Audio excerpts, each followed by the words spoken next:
mark everywhere. In the lowest dives, down the darkest alleyways, on street corners. Life gives you tension headaches, and this stuff takes them away. The pusher doesn't miss a trick, and his is the deadliest one of all. The big fix. Once you're in it, there's no way out.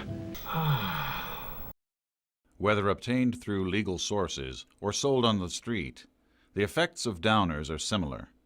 They all could block or slow pain messages, reduce anxiety, induce sleep, depress respiration and heart rate, and slow physical reactions. Stronger downers like heroin can also induce a rush and a high. I've taken things like Vicodin, codeine before. I've like when they're prescribed for me, and I've abused them at other times because I like the feeling. And the first time I did heroin, it was like taking a bunch of Vicodin. It was euphoric, relaxing. I think I'm an opiate person. The three main groups of downers, also called depressants, are opiates, sedative hypnotics, and alcohol. All of these depressants affect the same neurotransmitters. The main ones are endorphins, enkephalins, GABA, and of course dopamine. Opium from the opium poppy is the raw ingredient or molecular model for a whole family of medications prescribed to calm diarrhea, treat headaches, and most notably, control pain. Opium refinements, called opiates, include prescription medications like morphine, OxyContin, Vicodin, and Percodan, as well as the illegal street drug heroin. It's like putting all your troubles in one bag, and then you got a solution for it. That's heroin. Oh, you have one problem then is to worry about getting your heroin every day. Started with Vicodin. I take like 2 to see how I'd feel, and I'd feel a little buzz, then eventually I'd end up taking around 5, but then it'd move up. I'd be like, this is pointless. Percocet's 2 Vicodin, So then I moved up to Percocet, take 2 or 3 of those, and then you feel it. And then OxyContins. Synthetic legal variations, called opioids, include methadone, Demerol, fentanyl, Dilaudid, and Darvon. Legal opiates and opioids are often diverted and misused. I've used OxyContin, chewed them up. I have used, Vicodin, Norco, Percocet, Percodan in the earlier days, Darvocet, Ibuprofen, just about anything I could find. I raided people's medicine cabinets also. The main use of opiates and opioids, pain control, occurs because these drugs block substance P, the neurotransmitter that signals pain. Normally, when an injury, such as a severe burn, occurs, substance P is released to let the person know that tissue damage is occurring. The body then limits the pain by releasing endorphins, which latch onto the sending neuron and signal it to stop releasing substance P. In addition, some of the endorphins actually block the receptor sites and stop the substance P that does get through. When the pain is too intense, people use drugs to control it. When a person takes an opiate or opioid, it mimics the body's own endorphin-based pain control system through the same mechanism. It latches onto the sending neurons, inhibiting the release of substance P and blocking the receptors on the receiving neuron. Demerol seem to be holding pretty well, or do you think it's going to need some more? This slows down the pain.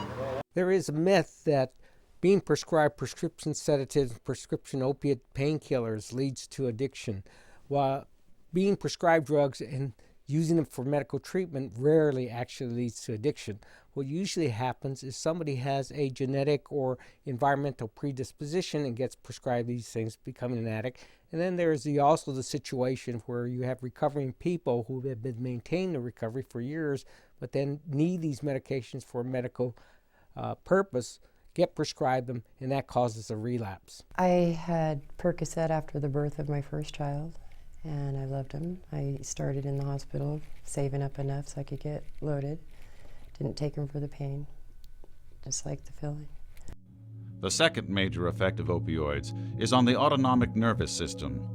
Respiration, heart rate, and most bodily functions are slowed and depressed.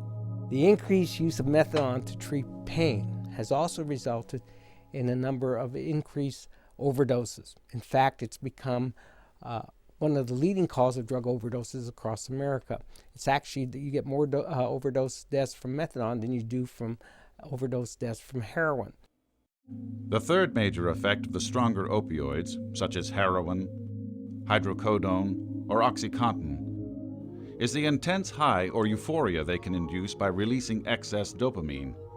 This impacts the nucleus accumbens in the reward reinforcement pathway in the same way as other addictive drugs.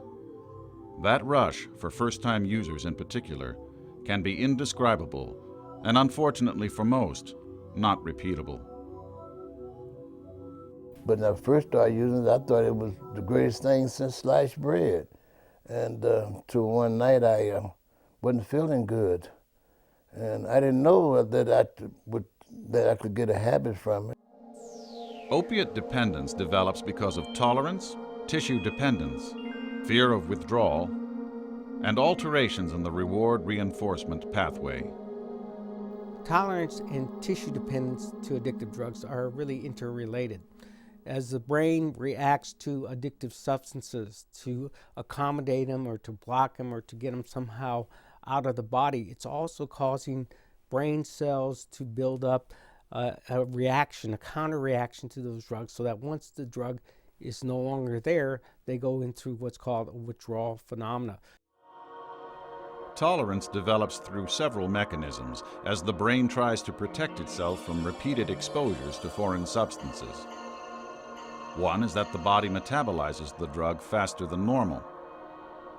The nerve cells become less sensitive to the effects of the drug.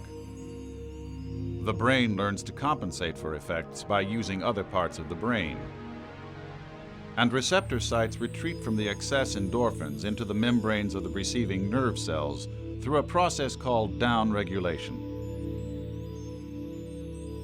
Really cheap when you're starting out. Really cheap. I mean, a $15 bag would last us, the two of us, like 2 or 3 days when we were first starting out. And like later on, like at this point, we're spending $120 a day just to stay well. It would take 4 to 6 bags to each of us to stay well, not even like really get high. After a person's body and brain have changed to adapt to the excess drugs, a cessation of use causes the body to suddenly attempt to return to normal, even though the changes might have taken place over weeks, months, or even years. I could take up to 80 milligram Oxycontins at a time at the end, and that would last for about maybe 5 hours. Then I would go into withdrawal, which would be just like doing heroin, and I'd become very depressed, suicidal. My skin would itch, I would ache to the bone. Withdrawal, oh gosh, that's the one thing that kept a lot of people using, kept me using.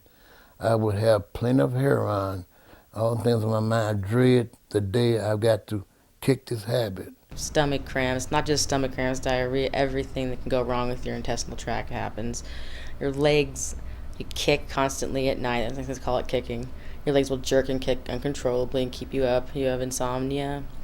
You vomit. I have at times wished I was dead. That's how severe it would be, rather than go through this. I've seen people in jail try to hang themselves. I've seen people in jail shoot their own urine to try to get the heroin out of the urine that's left in there. Over time, extensive changes in the reward reinforcement circuit, along with the development of tolerance and tissue dependence, lead to addiction. I was ordering them off the internet and getting them daily. That I couldn't get enough, and I had to just maintain. I wanted to feel normal, and at that time, just to feel normal, I needed about 12. I was getting number 10 Vicodin. The reinforcement of drug use is so powerful that satisfying the craving for the drug becomes a user's main focus in life. Common sense is often a casualty. Heroin can come into town today. It's all over town. 2 people died off of heroin. Everybody's looking for it. They know it's good heroin, know it's strong, and everybody in town is trying to get to that heroin. Among heroin abusers, the preferred method of use is injection because it delivers more of the drug in the shortest period of time and delivers a more intense high. Unfortunately, with this method of use, overdose is often possible. I woke up Monday morning in the hospital. I OD'd on whatever it was I took. Woke up Monday morning, lost a day and a half in there, and they pumped my stomach. Other consequences of injection drug use are needle-related infection. Abscesses have been a big problem. I don't know why, but some people are just more sensitive than others to getting abscesses, and I'm one of those people. But I've also, I've lost all my veins. I've hit nerves. I've hit arteries, which if you shoot up into an artery, it's extremely painful. 1 million Americans are infected with the HIV virus that causes AIDS, while 4 million are infected with the hepatitis C virus. Hepatitis C is rampant in the drug abusing community, and especially so in those drug abusers who use needles or inject drugs into their system. Hepatitis C is a very, very slow-acting infection in that it starts to eat away your liver, and a good portion of the people who are infected with hepatitis C will have a total liver failure within about 20 years. Actually, both my parents passed away from hepatitis C just in the last few years, like 6 months apart. So that's what doing drugs did to them, and they contracted hepatitis C 30 some years ago, like before I was born, from shooting heroin. That's what this is all about on my arm. It says, in loving memory, Mommy and Daddy.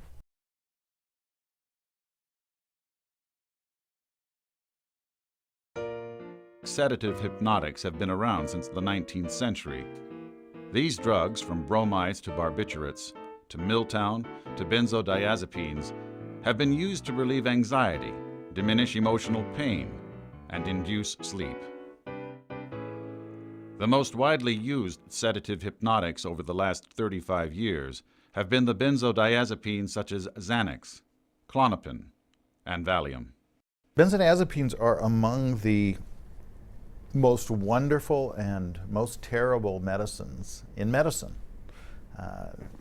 Virtually everybody who has major surgery gets a short-acting benzodiazepine as part of induction of surgery to take advantage of the fact that when you give a bolus of a strong short-acting benzodiazepine, you get retrograde and anterograde amnesia.